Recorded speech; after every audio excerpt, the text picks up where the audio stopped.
Kumusta mga kanoisy? Welcome back sa ating YouTube channel, Pilipinoisy. So, ngayong araw, another update naman tayo about politika ng ating bansa.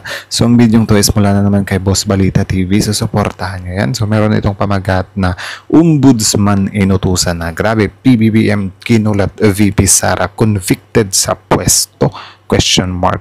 Tuloy, kulong at impeachment. So, yan yung panonorin natin ngayon, men. Bibigyan natin to ng reaction. So, bago natin simulan, Boss Balita TV, supportahan nyo yan. Tapos, syempre, kung trip nyo ng mga ganitong reaction video, may kasama kayo manood, huwag nyo na rin kalimutang supportahan yung YouTube channel natin, Pilipinoisy. So, mga kanoisy, hindi na natin to patatagalin pa. Simulan na natin, baka agawin pa ng China. Again, ang pamagat ng bidyong ito, Ombudsman na inutusan na. Grabe, PBBM kinulat VP Sara convicted sa pwesto?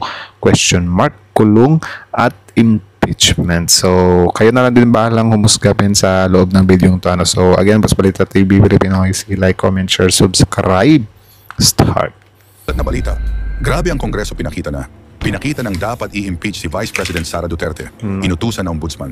Ayon sa nakalap nating impormasyon, hindi lang sentensyang matatanggal si VP Sara sa pwesto, gusto din siya ipakulong ng mga congressman.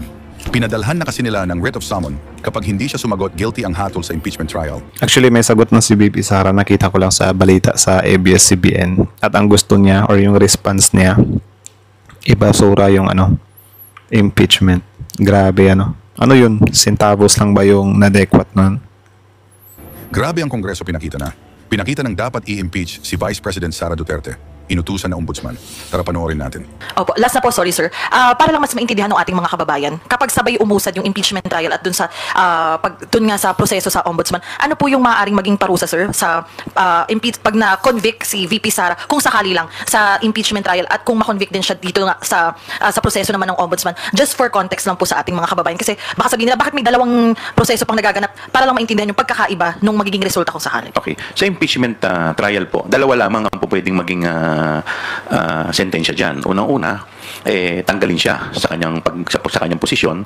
At pangalawa, tinatawag po natin perpetual disqualification to hold public office, removal at saka perpetual disqualification. Yun lang?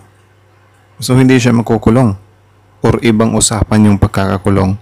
Kasi yan yung isa sa nakakainis din kapag kayong mga politikong mga kurap na napatawan sila, tanggal lang, ganun lang. 'Di ba? Tanggal sa trabaho, suspended or whatsoever. Pero yung kulong malimit lang po ang po pwedeng maging desisyon dito po sa impeachment. Dito naman po sa Ombudsman, hindi naman po siya diyan makukonvict. Kung hindi, filing. Ipa-file po sa Sandigan Bayan. So, kasi pagka salary grade 27, pina-file po yung kaso sa Sandigan Bayan. At doon po, parang ang Ombudsman po, parang yan ang piskal. Yan ang tatay yung piskal. Titignan ko may probable cause yung kaso o may basihan. At pagkatapos po niyan, pag nakita po nila na may probable cause o may basihan, isasampa po yan sa Sandigan Bayan para magkaroon po ng trial. So dito po, ang magiging sentensya na po dito sa Sandigan Bayan, it's either kung mapatunayan wala kang sala, ma-acquit ka, or kung meron, meron po itong kaakibat na imprisonment. yun. Sana kahit mga 60 years okay na yun. Salamat, Mela. Hi, good morning po, Kong Chua. Kung tanong ko lang din po, follow up dun sa tanong ni Ate Rosalie Cos. Kasi yung termino ni Ombudsman Samuel Martires ay magtatapos na next month. Kung hindi po ako nagkakamali, hanggang July 27 na lang siya. As a lawyer din po, in a month, ano po yung pwedeng mangyari dito sa usad dito sa Ombudsman itong case against Vice President Sara Duterte? Well, to be honest with you, nung base po dun sa ating pagkakaalam po, dapat may fact-finding investigation pa po muna dapat ito . So, from there, saka lamang yung preliminary investigation. So, normally, pagka ganyan po, may committee report. Ang gagawin po niyan, yung field investigation office nila, magkakandak ng fact-finding investigation. Kukunin lahat ng mga ebidensya, i-gather lahat, bago pa lang magpuproceed sa preliminary investigation. Tsaka anong ebidensya pa ba yung hinahanap nila? Di ba naka-ready na siya? Grabe. So ito po parang nawala na yung fact-finding investigation. Nag-proceed na agad sa preliminary investigation. But just the same, kami naman ay siyempre tayo naman makikipag-cooperate fully sa kung ano man ng nais ng ating ombudsman at mabigyan kami ng pagkakataon na makapag-submit ng aming reply at mga ebidensya na dapat na naka-attach dito po sa ating well, yung committee report na tinreat nila as complaint. So sir, tingin natin parang minamadali ito ng ombudsman at bakit po kaya? Ayoko naman pong mag-speculate, no? Pero tayo naman, basta tayo, we will cooperate fully. Opo, and last na lang sir, paano po makaka-apekto itong gagawin yung pag-comply sa ombudsman dito naman sa preparation nyo for the impeachment trial?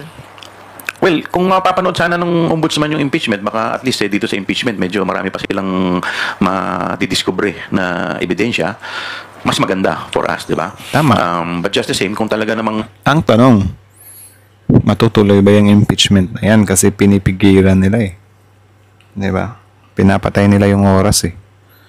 So I think tactic din talaga nila yan na para hindi ganong makapal yung ebidensya, no? Or kapag hindi kasi natanggap sa Senate yan, kapag dadalhin yan sa ibang sasabihin lang nila, hindi nga to umubra sa Senate eh. Something like that siguro yung gagawin nila. Or ewan ko kayo. Ano sa tingin nyo? Comment down below. ipupursige agad nila to. So kami naman, kahit naman sabay, makikipag-cooperate naman po kami. We will make sure na pareho yan, kaya atinan po namin. Thank you, Earl. Alan Gatus from GMA DCWB. DZWB. Hello, DC. Congressman. Sabi niyo nga ayaw yung pangunahan, no, kung ano man yung magiging desisyon ng ombudsman. Pero kung sakali ba na mabasura itong kaso na sinisimulan na ngayon ng ombudsman na talakayin dahil nga pinag-comply na itong kampo ni BP at sakali na mabasura, wag naman sana yung kaso, may ibang paraan pa ba na pwedeng gawin ang relate dun sa sa reporter eh. Kung sakaling mabasura, wag naman sana. Kasi wag naman sana talaga, par. Ang pinakamakikinabang lang naman talaga dyan sa sa pagbasurang yan, yung mga Duterte, si BP Sara. At yung matutuwa lang dyan, yung mga DDS lang. Like, kahit alam kasi nila, par, na halimbawa ganyan, may possibilities na may nadikwat nga talaga na pera. Kahit na alam na nila yan, masaya pa rin sila na hindi ma-impeach si BP Sara. Grabe sila magpatawad sa mga Duterte. Like, sagad talaga, par. Diba? Alarming na nga siya kung tutuusin eh. ang kampo ng prosecution at the same time, hindi kaya ito papasok sa double jeopardy dahil nakapagsampa na ng reklamo. Well, para pumasok sa double jeopardy, dapat na ka na muna, na-arraign ka na eh. So, hindi naman to papasok sa double jeopardy. But, of course, it will create an impression to the public, di ba? So, yung impression sa public ang medyo hindi natin alam kung ano yung magiging epekto nito. But, tayo naniniwala na sana gampanan ng ombudsman ang kanilang tungkulin. Yun, tama. Panghuli na lang po, sa tingin nyo ba ay tatapusin sa mabilisang panahon ni Ombudsman itong kasi by July 27 tapos na po termino nitong si Ombudsman Martires. Dahil nasimulan niya na to, sa tingin nyo ba ay sabi nyo na sorpresa kayo, tatapusin ito, baka bago pa magsimula nga yung impeachment tapos na rin yung kaso at tapos na yung boxing pagdating sa Ombudsman na Congressman? Alam mo, meron ako kasing isang concern lang dyan. Dahil meron po isang kaso, yung Ombudsman versus Court of Appeal, kung saan sinabi po dito ng ating kagalang-galang na Korte Suprema na yung mga impeachable officers kagaya po ng Ombudsman, bago po sila makasuhan, dapat i-impeach muna sila. So, hindi ko alam kung paano ito. Grabe. Bago makasuhan, i-impeach muna. Anak ng tokwa. Paano kung hindi siya ma-impeach kasi yun nga, makapal yung mga senador nila. 'Di ba? I mean, marami yung mga senador nila sa Senate. 'Di ba? Maraming takot din, 'di ba? Kasi yun nga, takot sila na baka next election lumakas na naman yung mga Duterte. So, yung ibang mga senador, babahag yung buntot. Paano yung ganyan? Kung hindi ma-impeach si BP Sara, so hindi na rin makakasuhan. Ganun ba yun? Grabe. Parang nilalaro lang talaga tayo sa bansang to para i-reconcile dito po sa case po ng ating Vice Presidente. Kung sakasakali na ilabas nila muna ang desisyon bago lumabas ang desisyon ng impeachment court. Yes, sir. Follow-up lang po. You mentioned kanina sana mapanood ng Ombudsman yung impeachment trial. Are you appealing to the Ombudsman to wait for the impeachment trial to proceed and finish before making a decision on whether or not to file criminal charges against the Vice President? Well, unang-una, So paano kung hindi matuloy? So paano kung ma-magic yung impeachment? parang sa akin lamang po itong personal opinion na medyo mahirap naman po yatang madaliin yung nasa Office of the Ombudsman dahil unang-una marami po yung respondent, yung mga participation po nila, yung ebidensya. So, medyo mahirap naman na hindi mo may scrutinize isa-isa yon at kung mamadaliin mo. Kaya, sa impeachment po, medyo dito mailalabas po, marami po mailalabas dito. So, mas maganda rin, makakatulong po sa kanilang pagdidesisyon. Dahil siyempre, inaasahan naman po natin na magiging fair ang para at least maging patas sa parehas na panig yung kanilang gagawing desisyon o resolution. So, is that a yes, sir, na you appeal to them na wait first on Well, mahirap naman pagsabihan si Ombudsman Martires. Parang hindi naman yun yung tinutumbok ni Sir, 'di ba? Sabi niya hindi siya ganun kadali. So parang pangit kasi yung ganyan para na, for example, sasabihin ni congressman na ganyan, manood ka muna bago mo simulan sa elected or tapusin mo agad yan. Di parang nagdidikta na siya ngayon yan. Di ba? For sure, gagamitin na naman ng mga DDS yan na pangontra na kesyo ganyan, minamadali or whatsoever. Di ba? Ang iniintay lang talaga natin dito is yung impeachment na lang talaga. Na sana umusad yun. Kasi yun nga, pinabalik nila dun sa Congress anak ng Tokwa. No? Tayo naman, nagbibigay lamang tayo ng ating opinion. Follow-up, sir. At welcome development nga po itong ginawa nila kasi kung maalala ninyo, noong November, sinasabi po ni Ombudsman Martires na wala siyang nakikitang acts na dapat pa nilang imbestigahan. Ngayon, sa committee report pa lamang, wala pang naka-attach na ebidensya, binigyan na nila agad ng pansin. At mabilis.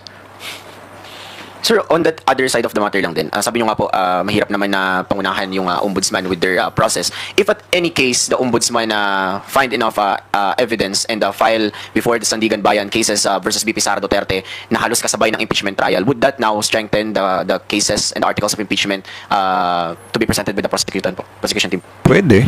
Well, kung ifa-file, edi mas lalong mabigat yun dahil sabi ko nga, mas mabigat ang hinihingi ng criminal case dahil guilt beyond reasonable doubt to. So kung makikita nila na may probable cause, so ibig sabihin, mas mabigat. So for short, pwedeng gawa ng paraan ng mga Duterte yan na wag mo nang simulan dyan sa ombudsman. Diba? Or pwedeng ipapadili din nila sa ombudsman para hindi din ganun kabigat yung impeachment nila, ganun.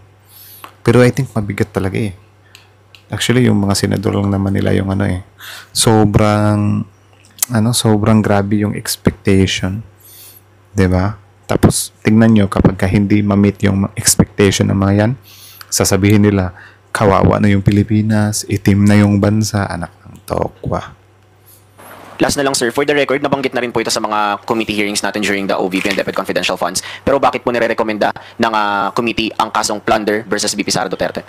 Because the amount involved, 612.5 million. So sa plunder kasi 50 million lang, Sana all, 500 million mahigit. Grabe. Ibang klase yun talented. pwede ka nang masampahan ng plunder. This is way beyond the threshold. Yan, Escapante, go ahead. Sir, circling back lang to my question, since you cited the jurisprudence, would you say that the ombudsman waiting for the resolution of the impeachment trial before making a decision on filing criminal or administrative charges against the Vice President and the rest of the OVP personnel is grounded or provided for by law? Would that be a fair statement? Insofar as the other respondents, except for the Vice President, pwede naman pong umabante. But dun po sa Vice President, hindi pa muna siya, unless and until lumabas yung outcome, yung resulta ng impeachment, that's the only time na po pwede siyang makasuhan. Otherwise, like for example, sa kaso po ng dating Chief Justice, po pwede naman dapat di parehas na sinabay yun. Diba? So, ganoon din sa ibang mga naging impeachable officials except the President. So kaya nga po naglalagay ng impeachment proceeding So ito muna. Diba? Sir, last na from me. Just for the public again. Kasi sabi nyo kanina, parang may principle na dapat impeach muna bago sampahan ng kaso. Is the Vice President immune from suit? Well, ang presidente po, under the Constitution, ang presidente ang may immunity. But doon po sa, ang pagkakaalam ko po, doon po sa charter ng ombudsman, dapat po, lahat po pwede nilang imbestigahan except impeachable officers. So, ibig sabihin, kailangan i-impeach ka muna bago ka kailan ng kaso. O pwede rin naman itong umandar insofar. Okay. So, itong mga DDS lang pala talaga yung something naghahalusinate. Kasi nung time na bumaba na si PRRD, ang gusto kasi nila wala may gawin din yung mga pulis about doon sa kita nyo yung nandun sa airport na parang dadalhin na siya ng ICC. Ang gusto din ng mga DDS, grabe, hindi nyo man lang protektahan si Tatay Digong. Diba? Nagsilbi din naman yan sa bansa. Kasi given in fact na nagsilbi din siya sa bansa. Pero wala na siyang immunity Ordinaryong tao na lang siya Tsaka, kung tutuusin, hindi nga kayo dapat magalit kasi si FPRD mismo yung naghamon yan. 'Di ba? Hinamon-hamon niya mismo yung ICC na yan. Tapos ngayon kapag hinuli, nagagalit kayo. Gusto nyo pa na may gawin yung mga kapulisan. Gina-judge nyo pa yung kapulisan na kesyo ganyan, kesyo ganito, walang utang na loob or whatsoever. Na inalagaan daw ni PRRD yung mga kapulisan at kasundaluhan. Dapat lang. 'Di ba? Kasi ikaw kung tatakbo kang presidente, responsibilidad mo 'yan, hindi na para sabihin mo pa or anong term niya na parang nanggigil trip ka, something like that. Hindi na para singilin mo pa yung mga naitulong mo kasi ikaw na naman yung tumakbo sa pwesto na yan Hindi ka naman tinawag na, uy, dito ka sa pwesto ikaw magtatrabaho dito. Ikaw yung tumakbo. So, trabaho mo yan na alagaan yung mga kapulisan. So, in short, walang utang na loob sa'yo yung kapulisan. Especially, yung kaso naman na kinakaharap mo is may mga basihan naman talaga. And then, yun, aware ka din. Aware din si FPRD, di ba? Sa mga kaso niya. Na yun nga, yung sa crime against humanity. Aware siya dun. Yung sa extrajudicial killing, aware siya dun. Di ba? So, bakit naman pipigilan pa ng pulis? Di ba? Tuloy. As yung ibang mga accomplish. Kasi hindi lang naman ang BP ang nandoon. May mga iba pa po. So, sa kanila po pwede pong umandar.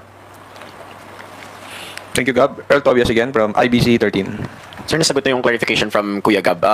Tanong ko na lang din, dahil may magkasabay, should the camp of Vice President Sara Duterte show any prioritization? Kailangan ba yun na may susumite muna sila sa ombudsman? So, medyo may konting delay sa impeachment trial or priority dapat yung impeachment trial over the ombudsman case? Well, I cannot answer for the camp of the Vice President. Tama. Yung mga tanong din nila minsan, Thank you, Earl. Good morning po, Kong. Today po yung deadline ng Senate Impeachment Court sa kampo po ni VP Sara sa initial na writ of summons. Do you expect her camp to comply? Sabi ko na nga ba sasagarin niya sasagarin ni VP Sara yung yung 10 days. Grabe mahalata mo rin talaga para na wala, sinasadya nilang i-delay. 'Di ba? Biruin nyo nung pa yan, 11 pa yan. 11 pa ba? Or kailan ba nagpadala ng summon, something like that. 'Di ba? Sinagad talaga inuubos talaga yung oras. Hindi man lang yung, for example, dumating sa kanya nung isang araw pa lang, dapat ibalik niya na. 'Di ba? Kung wala din talaga siyang kinakatakutan. Pero yun nga, parang siguro gusto din na talaga nila ng ng some kind delay. Sige, sagarin natin tong yung nila, kunyari, hanggang 7 days pwede mag-reply. Sige, sa 70 na tayo mag-reply. Inuubos din ba? Though, syempre, diskarte din nila yan. Pero, yun nga, nakakainis din kasi kung iisipin mo ba na yung mga ginagawa nila, especially dun sa Senate, yung mga senador nila, di ba? Nice. Yun naman po yung normal process dahil binibigyan sila ng non-extendable period of 10 days to file their answer. At kami naman ay bibigyan ng non-extendable period of 5 days to submit our reply. So, I think magko-comply naman sila. Ano pong significance ng compliance ni VP Sara dun po sa writ of summons? Well, malaking bagay po to dahil sa normal po na proseso pag nagkakanda ka ng pre-trial, nakapaloob dito sa mga answers yung kanilang mga ebidensya, yung mga depensa, at pag nagkanda ka ng pre-trial, doon minamarkahan yung mga exhibit ninyo, mga annexes ninyo. Kaya kung hindi siya makakapag-submit, wini-waive niya yung kanyang karapatan para makapag-submit ng maayos na reply. But in this case, since this is a sui generis at marami tayong mga nakikitang mga kakaiba, no, na kung minsan ay wala sa rules, siguro tingnan po natin kung ano yung mga magiging hakbang na susunod. Pero po, meron po bang magiging epekto sa House Prosecution Panel ang non-compliance ni VP Sara sa writ of summons? Well, pag-aaralan namin kung ano yung kanilang magiging susunod na hakbang kung sakasakaling hindi sila magsasubmit. Pero kami sa prosecution, tuloy-tuloy lamang kami. At kung ano man yung magiging aming susunod na hakbang, sisiguraduhin namin na hindi ito makakaapekto sa aming pagpipresenta ng mga ebidensya. Tama yun, sir. Dapat siguraduhin nyo talaga, paghandaan nyo talaga ng mabuti yan. Kasi yun nga, alam naman natin na pwede talaga tayong taluhin sa dami ng mga senador, di ba? Or by vote 2/3. So, sana kahit kayo na lang dyan, galingan nyo yung pagpipresent ng ebidensya. Kung may sagutan man, sana parahin nyo talaga, di ba? Pakita nyo talaga na yung mga reasoning or mga paliwanag, mga palusot nila is invalid. So sana ganun. Parang lang to pare. Like for example, yung kapag nagbaboxing ka tapos may home court advantage, something like that. So para hindi niya magamit yung home court advantage niya, parang need mo siyang i-knock out. Parang ganyan ba yung si Naoya Inoue, 'di ba? Something like that. Or sino ba yung mga mga boksidor na kapag hindi na knock out, pwedeng dayain sa boto, something like that. So, kung may mga ganyang scenario, need mo talagang i-knock out. Same dito as VP Sara. Kung gusto talaga natin na ma-impeach kahit na lamang sila sa bilang ng mga senador na mag-a-acquit, or I mean, na acquit nga, di ba? Is, sana yung mga congressman natin, yung mga senador, yung mga prosecutor natin, galingan talaga nila ng pag-present yung mga ebidensya. So parang, I think ipagdasal na lang din natin sila para syempre makuha din naman natin yung hustisya. Like, 600 million men. Sipin nyo yan. Regarding naman po sa directive po ng Ombudsman na mag-file po ng counter-affidavit si VP Sara at ang respondents dun po sa allegations ng misuse ng confidential funds, kayo po yung complainant as the chairperson ng House Committee on Good Government and Public Accountability and isa po sa miyembro ng House Prosecution Panel. Meron po bang issue kung kayo ang main complainant dun po sa mga allegations ng irregularities na reklamo sa Ombudsman? Wala naman ako nakikita pong problema. Siguro ginawa lamang po ng Ombudsman ay inaksyonan nila yung committee report na sinumite po namin sa plenaryo at ito inadapt ng plenaryo. Ito ay welcome development sa amin dahil kung maalala po ninyo noong November, sinasabi po ng ating ombudsman na wala siyang nakikitang violation ng ating Vice Presidente. So sa pag-akto nila dito sa ating committee report, maaring nag-iba na ang kanilang opinion dito. Bagamat dun sa isinumite namin committee report, hindi pa nakapaloob dito yung mga ebidensya namin. Kaya this is masasabi namin na parang mabilis din yung naging pangyayari kasi kung maalala po ninyo noong June 10 nung inadapt ng Congress ang committee report at na-submit namin, natanggap ito nung Ombudsman nung June 16 at nung June 19 or 3 days thereafter pinasasagot na agad ang ating Vice Presidente. Actually, ang tagal ng process pero syempre I think part din kasi yan ng due process na to natin pero yun nga parang nakakainip So medyo nagulat lang kami but maasahan po ninyo na kami naman ay magko-comply dito. Kung sakasakali naman pong mag-submit ng kanyang counter affidavit ang respondent, kami naman ay humihingi ng ilang palugit para makapag-submit naman ng aming reply. So we will cooperate. Last on my part na lang po. Although you welcome this development, yun pong ilang mambabatas ay nag-issue ng concern. For example, House Deputy Minority Leader Franz Castro, nagbabala po siya ng whitewash dito po sa kinakaharap na reklamo sa Ombudsman ni VP Sara, given that the Ombudsman is a Duterte appointee, and also ML part. Nako. Duterte appointee. So, yan lang naman. Magtiwala na lang din talaga tayo sa sa karma ba? Karma? Representative-elect Leila de Lima warned of, sinabi niya po na out of character ni Ombudsman Martires yung pag-action agad dito po sa reklamo. Do you share the same concern?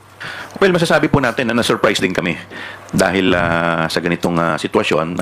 Maalala ko nga po kasi ito pong ating Vice President ay impeachable officers. So nakalagay po doon sa kanilang, pagkakaalam ko po, doon po sa kanilang mandato ay dapat antayin muna yung maging resulta ng impeachment bago ma-file yung mga kaakibat na kung sakasakali mai-impeach yung Vice Presidente, saka pa lamang.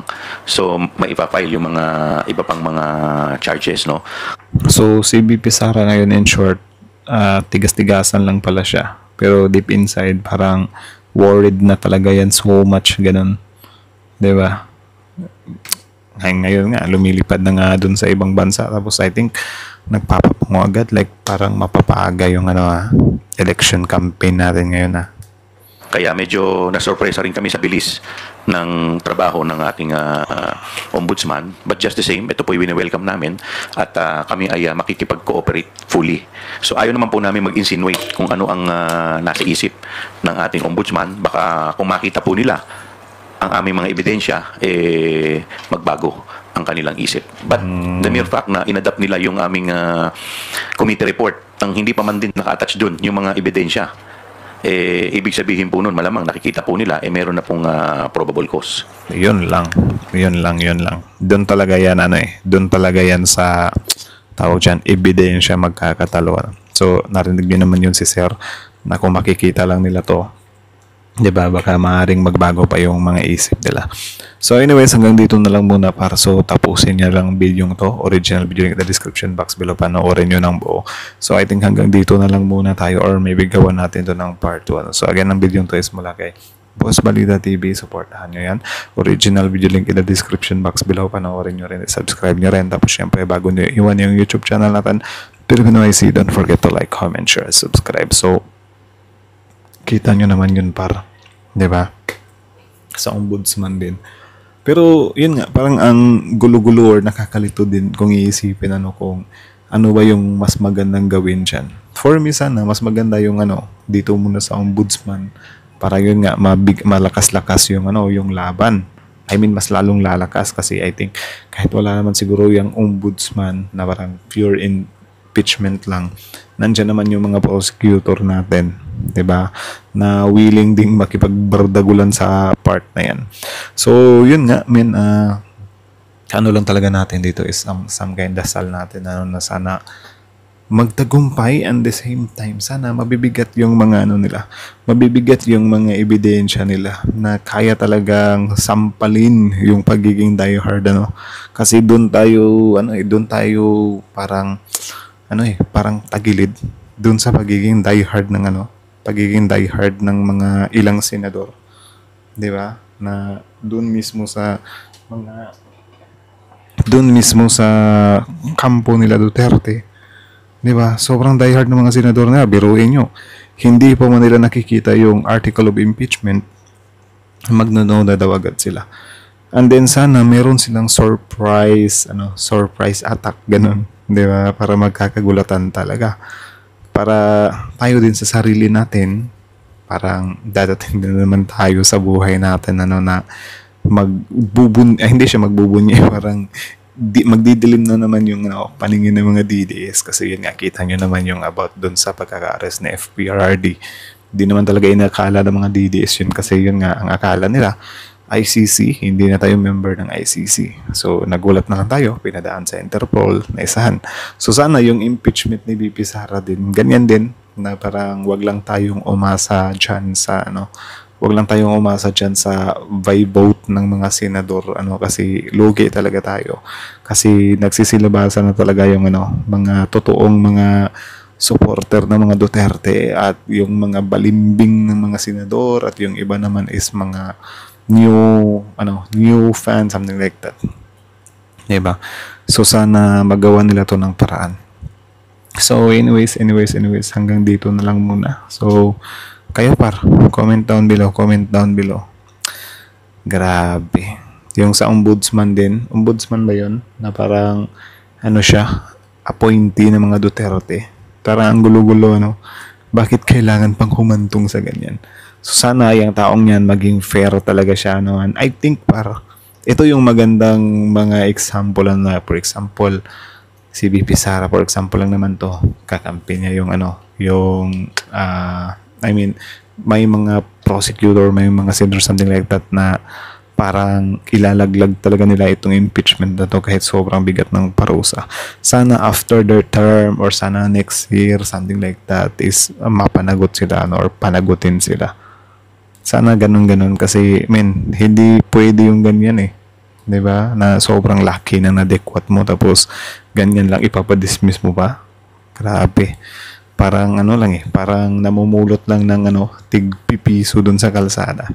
So anyways, hanggang dito na lang muna. So again, Boss Balita TV, support na yan. Original video, like the description box below. Tapos syempre, Pilipinoise. Don't forget to like, comment, share, subscribe. So that's it.